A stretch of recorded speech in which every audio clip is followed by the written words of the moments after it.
안녕하세요. 30대 이혼녀예요. 그리고 제가 이렇게 오늘 타자판을 두드리게 된 이유는 제 정신 나간 시댁 이야기 좀 해보려고요. 사실 벌써 남편과 남남이 된 지는 7개월이나 흘렀고 그래서 어느 정도는 충격에서 벗어났다고 생각했는데 그래도 명절이 돌아오니까 작년 이맘때쯤이 생각나면서 제가 겪었던 그 지옥 같은 날들이 또다시 떠오르네요. 그래서 정말 마지막으로 마음 정리한다 생각하고 이렇게 제 이야기를 해보려고 합니다. 한껏 쏟아내고 나면 제 마음도 예전처럼 평화로워질까요? 남편하고는 지인의 소개로 만났습니다. 남편은 회사를 다니는 평범한 직장인이었고 저는 대학병원에서 연구원으로 근무하고 있었죠. 솔직히 말해서 소개팅에 나가기 전 남편의 사진을 봤었는데 정말이지 영 제 스타일은 아니었어요. 저는 좀 체격이 있고 곰같이 푸근한 사람을 원했거든요. 그런데 남편은 슬림하고 날쌘돌이처럼 생겼다고 해야 할까요? 하지만 지인이 저더러 실물이 훨씬 낫다며 일단 한번 만나보라고 어찌나 성하던지. 그리고 나중에서야 들었지만 남편도 제 사진을 봤었답니다. 그런데 남편은 제가 너무 마음에 들었대요. 그래서 지인한테 커피도 사주고 밥도 사주며 어떻게든 자리만 만들어달라고 부탁을 했었다고요. 일단 자리만 만들어지면 자기가 어떻게든 제 마음을 사로잡겠다면서. 아무튼 그래서 만나게 된 거예요. 하지만 아니나 다를까 처음 몇 마디를 나눴을 땐 역시 내 스타일이 아니구나 싶었습니다. 왜냐하면 서로 공통점이라곤 하나도 없는 것 같았거든요. 좋아하는 음식이나 영화 그런 것도 전혀 달랐고. 그런데 그런 저희가 통한 건 다름 아닌 운동이었어요. 남편은 다른 운동은 별로 좋아하지 않는데 유일하게 종종 즐기는 게 등산이라대요. 그리고 저는 남편에 비하면 다양한 운동을 즐기는 편이었는데 등산만큼은 제대로 해본 적이 없었지요. 혼자서 산을 오른다는 게 왠지 걱정도 되고 길이라도 잃을까 무서워서 말이에요. 그런데 제가 이런 이야기를 하자 남편은 자기 말로는 자기가 별명이 날다람쥐일 정도로 산에서는 날아다닌다며 언제 한번 같이 가자고 한껏 너스레를 떠는데 실제로 등산 실력이 어떤지를 떠나서 제 앞에서 익살스럽고 너스레를 떠는 그 모습이 마음에 들었어요. 그래서 조만간 등산 한번 같이 가자는 남편의 말에 못 이긴 척 좋아요했던 게 부부의 연으로 이어질 줄은 몰랐네요. 남편도 저도 각자 일로 바쁘다 보니 데이트는 일주일에 한 번 그것도 산에 오르내리는 게 전부였어요. 그리고 그 정도로 같이 할 시간이 짧다 보니 서로 힘들고 지치는 이야기보다는 좋은 얘기, 재밌는 얘기를 주고받는 일이 대부분이었죠. 그리고 솔직히 그때는 그게 서로에게 유익한 일이라고 생각했습니다. 가뜩이나 회사 생활을 비롯해 여러 가지 일로 받는 스트레스가 이만저만이 아니었는데 같이 있을 때만큼은 그렇지 않았으니까요. 하지만 이혼까지 해본 제가 느낀 건 늘 서로 웃고 지낸다고 좋은 것만은 아닌 것 같아요. 가끔은 싫은 소리도 오가고 다퉈보기도 하고 여러 가지 면을 미리미리 겪어봤어야 했는데 사람이 원래 예상치 못한 상황에서 본 모습이 나온다고들 하잖아요? 그렇게 치면 남편이나 저나 둘 다 결혼 전 서로의 본 모습을 보여줄 기회가 너무 많이 부족했다 싶거든요. 결혼 당시 시댁으로부터 받은 도움은 없어요. 시댁 형편이 썩 좋지가 않았거든요. 그리고 일단 분명히 말해두건대 저는 신경 쓰지 않는데 그럼에도 불구하고 사람들은 제가 부모님이 안 계시다 하면 처음부터 뭔가 불안한 표정으로 저를 보더라고요. 안쓰러워하는 표정도 있고 어딘가 모난 구석이 있진 않을까 하고 살피는 표정도 있고 솔직히 유쾌하진 않지만 20살 이후로 워낙 자주 겪어서 소위 인이 배겼다고 하죠? 제가 딱 그랬어요. 그리고 적어도 나는 다른 사람한테 부모님은 살아계신지 재산은 있는지 그런 거에 관심을 갖지 말자고 생각하게 되었죠. 그래서 남편이 아버지가 안 계시다 했을 때 별로 신경 쓰지 않았어요. 다만 아버님이 돌아가신 뒤 가세가 기울어 집에 돈이 없다는 이야기를 할 때는 그래도 내 처지가 나은가 하는 유치한 생각이 들긴 하더라고요. 저는 어머니가 돌아가시면서 아파트 한 채랑 어느 정도 재산은 남겨주고 가셔서 그렇게 먹고 사는데 큰 걱정은 없었으니까요. 어머니가 남겨주신 아파트는 아버지의 도움 없이 어머니가 오롯이 혼자 일궈내신 재산이었어요. 어디서부터 말해야 하나 싶은데 일단 저는 아버지에 대한 추억이 거의 없습니다. 워낙 일찍 돌아가셨거든요. 어머니 말씀으로는 교통사고였다는데 당시 막 돌이 지났던 저를 조금이라도 빨리 보고 싶으셔서 회식도 마다하고 서둘러 집에 오시던 길이셨다나 봐요. 그런데 음주운전 차량에 그만 그 자리에서 세상을 떠나셨던 거지요. 저는 이런 사정을 중학교 때 알았습니다. 그것도 할머니를 통해서 말이에요. 그리고 말이 나왔으니 말이지만 할머니는 늘 저를 원망스러운 눈빛으로 바라보곤 하셨는데 어렸을 땐 그 이유도 잘 모르고 그저 미움을 받는 사실이 너무 받아들이기 힘들었어요. 그런데 그 이유를 알고 나니까 할머니 입장에선 제가 미울 수밖에 없겠다 싶더라고요. 저희 할머니도 아들 하나는 낳아야 한다는 그 위에 그러니까 증조할머니의 성화에 어지간히 시달리다 아주 힘들게 저희 아버지를 낳으셨다 했거든요. 그런데 하나뿐인 아들이 손녀를 보러 가다 세상을 떠났으니 내 잘못도 아닌데라는 억울함과 나만 없었더라면 하는 죄책감이 한데 뒤엉켜 참으로 오랫동안 저를 힘들게 했어요. 그런데 그렇게 저를 힘들게 하셨던 할머니가 정말 돌아가시기 이틀 전에 저를 불러 미안하다셨습니다. 그 소리를 듣고는 얼마나 울었는지 몰라요. 그래도 미안하다 소리는 들었네라는 안도감과 동시에 이제 할머니를 어떻게 원망해야 하나, 원망할 수도 없게 하고 가시네 하는 황당함 때문에요. 아무튼 아버지가 돌아가시고 이후로 저희 어머니는 무슨 일이든 닥치는 대로 하셨어요. 설거지, 건물 청소 그런 건 뭐 기본이었고요. 마늘밭이 돈을 많이 준다 해서 거기 가셨다가 아주 생으로 앓느라 몇 날 며칠 꼼짝을 못 하신 적도 있지요. 그리고 그렇게 벌어서 마련하신 집이 지금 제가 살고 있는 이 33평의 아파트입니다.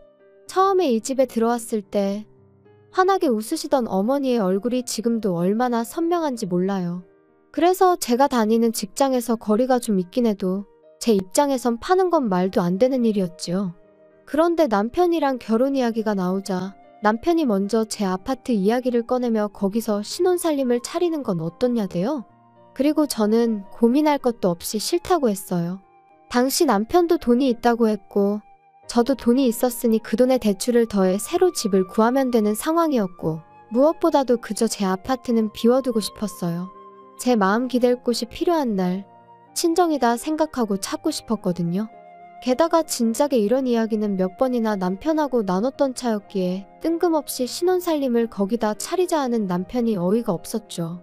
하지만 남편은 계속해서 언제까지 돌아가신 분한테 매달리며 살 거야? 돌아가신 어머님도 그러라고 남겨주신 집은 아닐 텐데. 돌아가신 분한테 매달리는 게 아니고 그냥 아직 내가 준비가 안 됐다니까. 그리고 까놓고 말해서 내가 오빠보다 돈을 덜 모은 것도 아니고 오빠 말대로 반반 결혼할 수 있다는데 왜 자꾸 내 아파트에서 신혼살림을 시작하자는 거야? 분명히 말해두는데 나 싫어. 뭐 언젠가 내 마음이 좀 정리가 되면 그땐 나도 또 마음이 달라질지 모르지만 아무튼 지금은 아니야. 당분간은 그럴 일 없으니까 그 집은 그냥 없는 집이다 생각해. 그리고 결국 저희는 그렇게 작은 빌라에서 전세살이를 시작했습니다. 어머님도 남편도 멀쩡한 아파트를 두고 전세살이가 웬 말이냐며 투덜거렸지만 저는 아무렇지도 않았어요. 후회도 없었죠.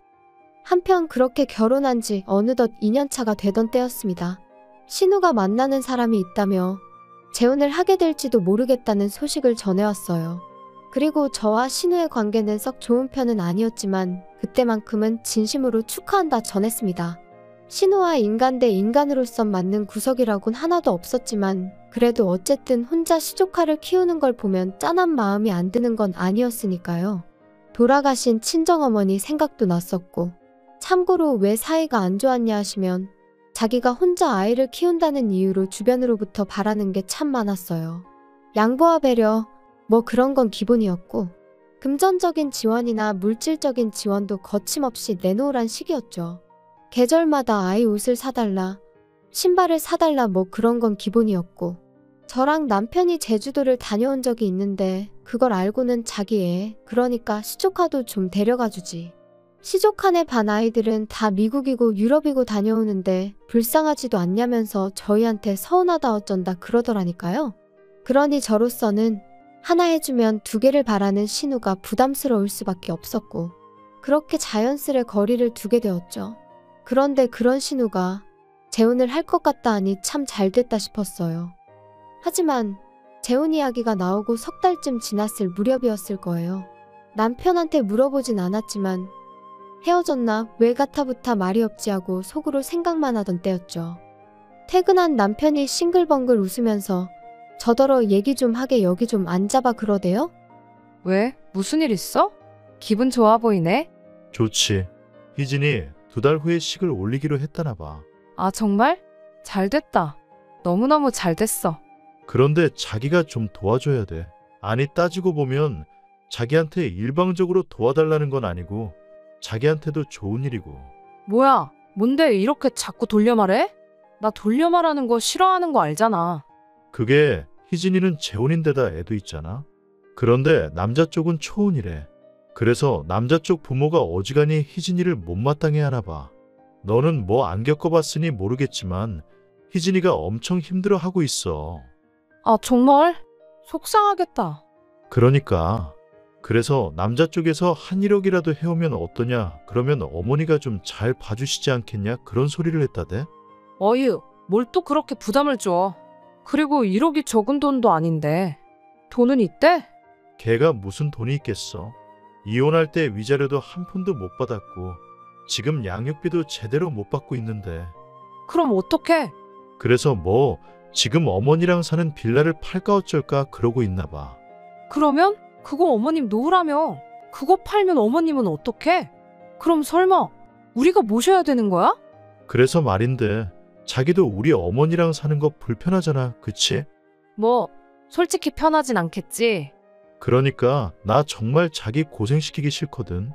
말이라도 그렇게 해주니 고마워. 그렇지만 그 빌라 팔고 나면 어머님은 정말 어떡해? 그래서 희진이가 하는 말이 자기가 어머니를 모시겠다면서. 대신 자기 비워놓은 그 아파트 있잖아. 거기에 좀 들어가서 살게 해달라네. 아니 희진이랑 결혼할 남자도 가진 건 없나 봐.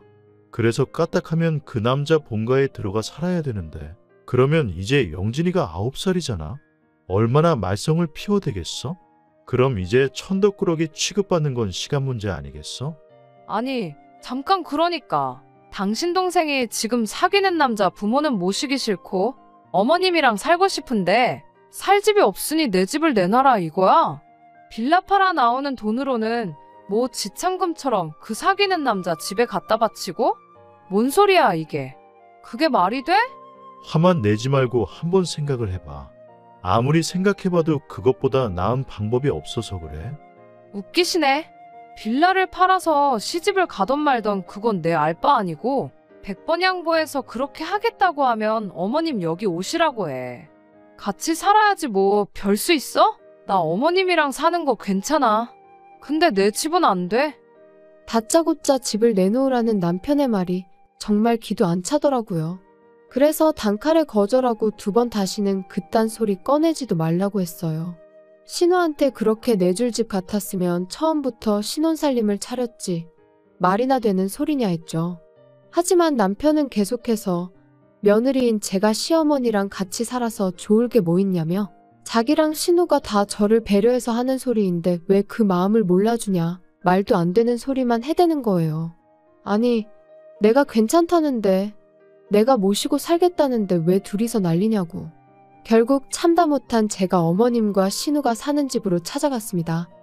빌라 팔리는 대로 어머님, 저희 집으로 오세요.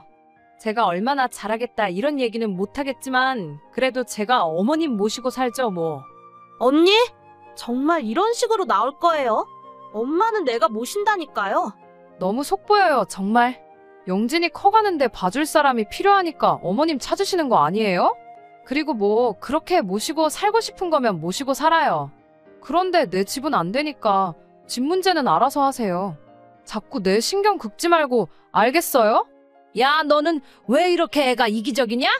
제가 뭘요? 네 신우가 그 집 들어가서 살게 되면 그쪽 부모 모셔야 된다잖아. 그리고 영진이는 어떡할 건데? 너 그 어린 게 그 집에 들어가서 구박이라도 받으면 네가 뭐 책임질 거냐? 그걸 제가 왜 책임을 져요? 그리고 저도 할 말은 해야겠네요. 솔직히 재혼 자리가 쉬운 거 아닌 거 어머님도 아시잖아요. 하지만 뭐 신우가 그렇게 한다니 그거에 대해선 제가 뭐 이래라 저래라 말은 안 하겠지만 적어도 남한테 피해는 주면 안 되는 거 아니에요? 왜 저까지 못 살게 구냐고요. 아무튼 어머님, 저희 집으로 오세요. 저랑 살아요. 아시겠어요? 아이고, 안 간다니까. 난 너랑 살기 싫어. 내 딸이랑 살 거야. 그냥 집만 내주면 되는 걸 진짜 너도 유난스럽다. 어머님과 신우 그리고 저 세 사람이 한창 실랑이를 한 끝에 집에 왔어요. 그리고 남편과는 한 일주일 동안 서로를 마치 유령 취급하며 지냈죠. 솔직히 저럴 거면 왜 집에는 꼬박꼬박 들어오나 싶더라고요.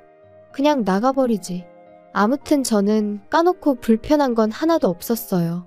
평소처럼 출퇴근하고 밥 차려 먹고, 반면에 남편은 불편한 게 한두 가지가 아니었겠죠.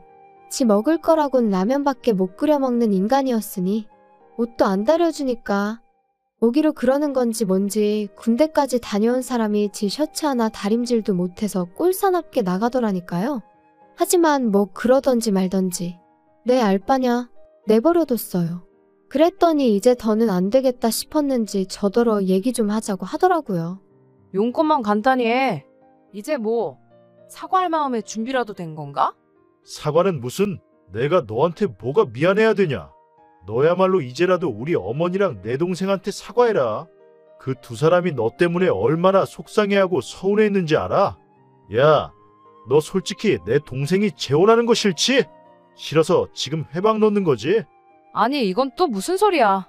내가 왜 신우 재혼을 방해하니?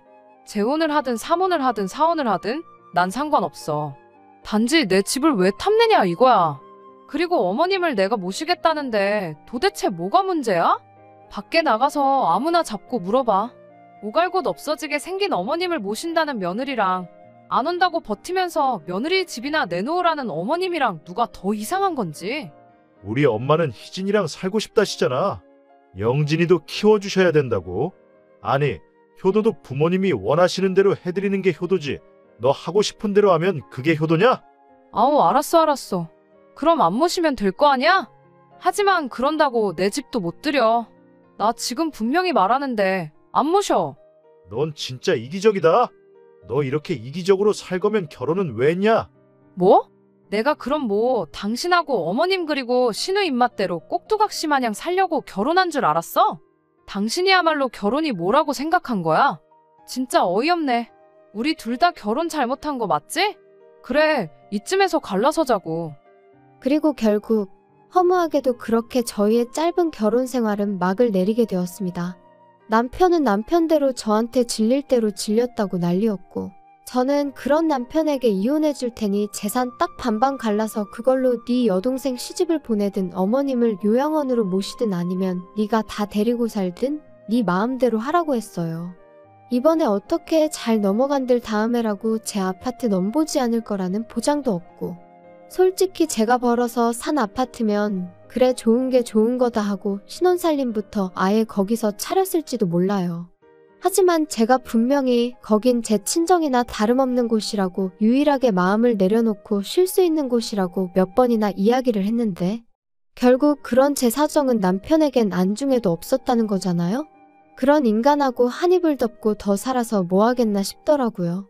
내 마음 하나 알아주지 않는 사람들이 가족 운운하는 것도 더는 못 봐주겠고, 솔직히 오늘처럼 온 가족이 모이는 명절이 되니 가슴 한구석이 뻥 뚫린 것 같이 허전한 이 마음은 숨길 수가 없어요.